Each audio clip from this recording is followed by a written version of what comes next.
Halo ibu-ibu semuanya, perkenalkan nama saya Justina Kotoki dengan NIM G421822885. Saya melakukan PKL-MIG atau Manajemen Intervensi Gizi tentang ASI eksklusif dari usia 0 sampai 6 bulan. Nah, apa itu ASI? Nah, ASI adalah cairan yang keluar langsung dari payudara ibu sendiri. Nah, warna ASI sendiri dari hari pertama sampai hari ketiga memiliki kekuningan atau kental. ASI yang pertama keluar dari payudara ibu mengandung kolostrum. Kolostrum mengandung zat-zat gizi yang lebih banyak seperti karbohidrat, lemak, protein, air, vitamin A, vitamin B, dan juga K, serta ada kalium, zinc, dan juga kalsium yang dibutuhkan oleh bayi untuk menunjang proses tumbuh kembangnya. Di dalam kolostrum terkandung sel darah merah dan juga zat pembentuk kekebalan tubuh yang disebut dengan imunoglobin. Nah, dalam kandungan ini berperan penting dalam membantu tubuh bayi melawan bakteri, jamur, dan juga virus yang menyebabkan infeksi pada bayi. Apa itu ASI eksklusif? Dari usia 0 sampai 6 bulan. ASI eksklusif sendiri adalah memberikan ASI saja tanpa makanan dan juga minuman lain kepada bayi sampai usia 6 bulan. Mengapa hanya boleh ASI saja sampai usia 6 bulan? Karena sebelum 6 bulan, sistem pencernaan pada bayi belum siap atau belum matang untuk menerima makanan lain. Jika diberikan, maka mengakibatkan konstipasi, kembung, diare, dan juga alergi pada bayi.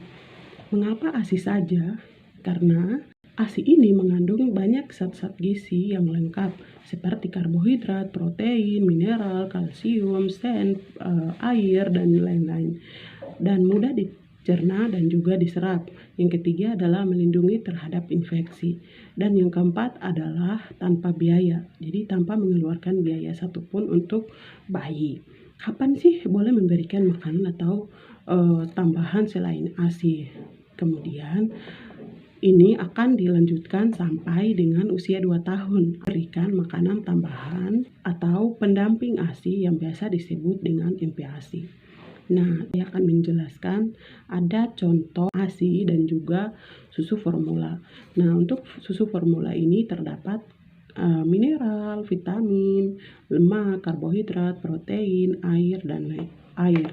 Sedangkan untuk ASI terdapat ada antibodi, hormon, anti alergi, anti parasit, pertumbuhan dan perkembangan pada otak, mineral, vitamin, karbohidrat, protein, air, dan lain-lainnya.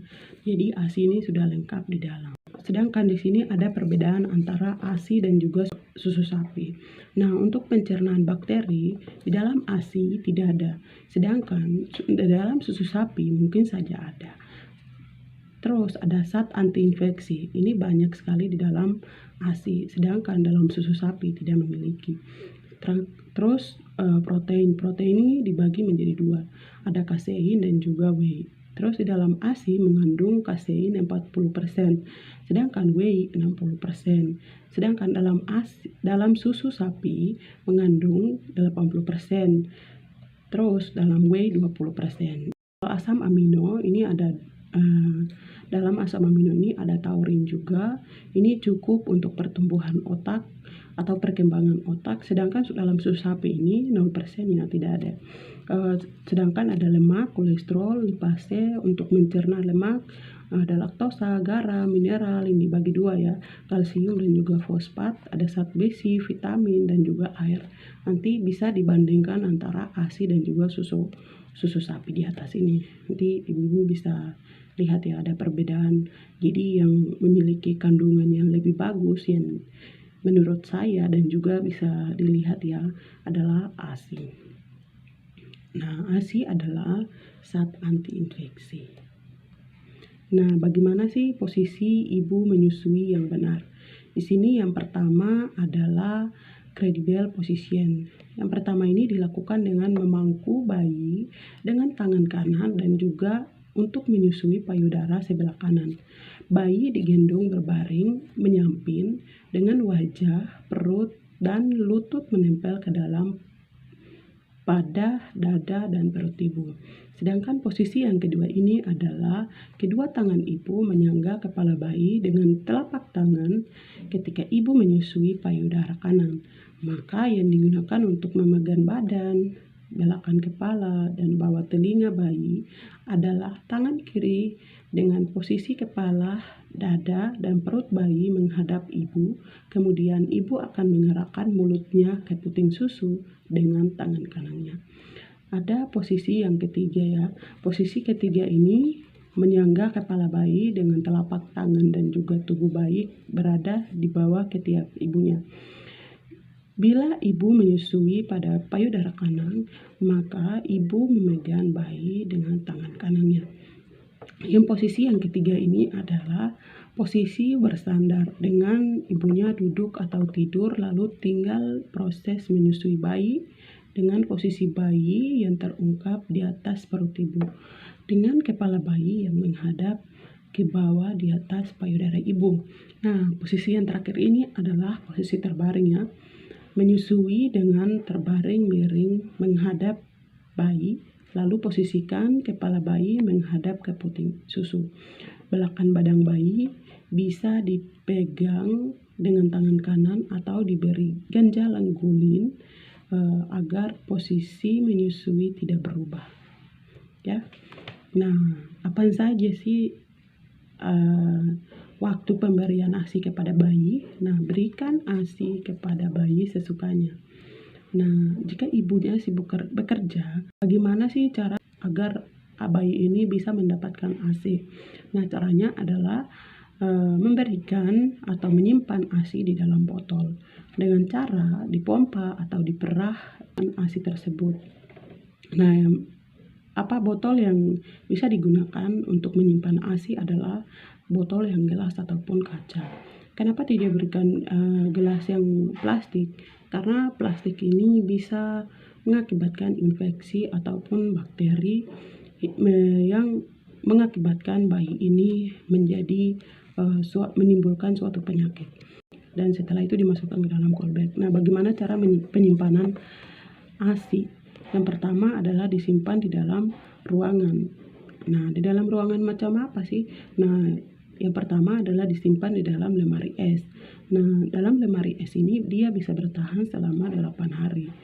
Jangan dicampur dengan bahan makanan lainnya, karena ini bisa menyebabkan infeksi pada bayi.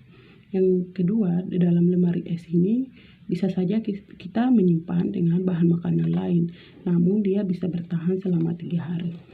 Yang ketiga adalah di dalam freezer. Di dalam freezer dia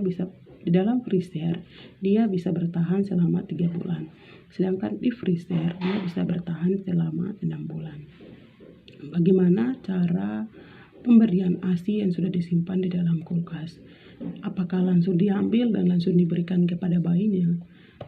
Pertama adalah memanaskan air dan menghangatkan dulu airnya itu, kemudian disimpan di dalam baskom dan direndam sebentar agar ASINya itu hangat. Kemudian jangan langsung airnya itu dimendidihkan di dalam panci dan dimasukkan ASI itu langsung begitu. Tidak seperti itu, diusahakan direndam di dalam baskom. Setelah airnya sudah hangat, dimasukkan ASI agar ASINya hangat dan bisa diterima oleh bayi. Dan dulu manfaat ASI eksklusif bagi bayi. Yang pertama adalah komposisi sesuai dengan kebutuhan bayi. Yang kedua adalah mengandung antibodi yang menangkal berbagai penyakit seperti virus, jamur, dan juga parasit. Nah, selalu berada di dalam suhu yang tepat. Nah, yang ketiga adalah tidak menyebabkan alergi pada bayi. Yang terakhir adalah pertumbuhan dan perkembangan otak bayi bisa meningkat dengan ASI itu sendiri. Dan yang terakhir adalah meningkatkan hubungan ibu dengan bayi. Jadi hubungan bayi dengan ibunya itu makin erat. Jadi bayi ini juga bisa merasakan kasih sayang dari ibunya sendiri. Nah, manfaat bagi ASI eksklusif bagi ibu. Yang pertama adalah menjalin hubungan kasih sayang antara ibu dengan bayi. Sebelumnya saya sudah jelaskan bahwa hubungan antara bayi dengan ibu bisa makin erat atau bayi ini bisa merasakan kasih sayang dari ibunya. Yang kedua adalah mencegah pendarahan setelah persalinan. Dan yang ketiga adalah mempercepat kembali ke berat badan semula. Nah, yang ketiga adalah mempercepat pemulihan kesehatan ibu. Dan yang berikut sebagai metode KB sementara. Dan yang terakhir adalah mengurangi risiko terkena kanker payudara dengan pemberian ASI, lebih praktis dan juga mudah diberikan. Nah, yang terakhir adalah manfaat ASI eksklusif bagi keluarga. Nah, yang pertama adalah menghemat biaya. Nah, tidak mengeluarkan biaya satupun untuk bayi sehingga dia bisa menerima ASI saja. Ini menghemat biaya. Yang kedua adalah anak sehat dan jarang sakit. Yang ketiga adalah mudah pemberiannya. Dan yang terakhir, tidak perlu waktu dan tenaga untuk menyediakan susu formula, misalnya merebus air dan juga mencuci peralatan-peralatan rumah tangga yang sudah dipakai. Tapi ini tidak menguras tenaga ya, karena dia diberikan ASI saja. Sekian materi yang saya bawakan. Jika kurang paham mengenai materi ini, bisa bertanya melalui WA Group maupun WA personal. Akhir kata, penuhilah hak setiap anak untuk mendapatkan manfaat ASI sejak dini.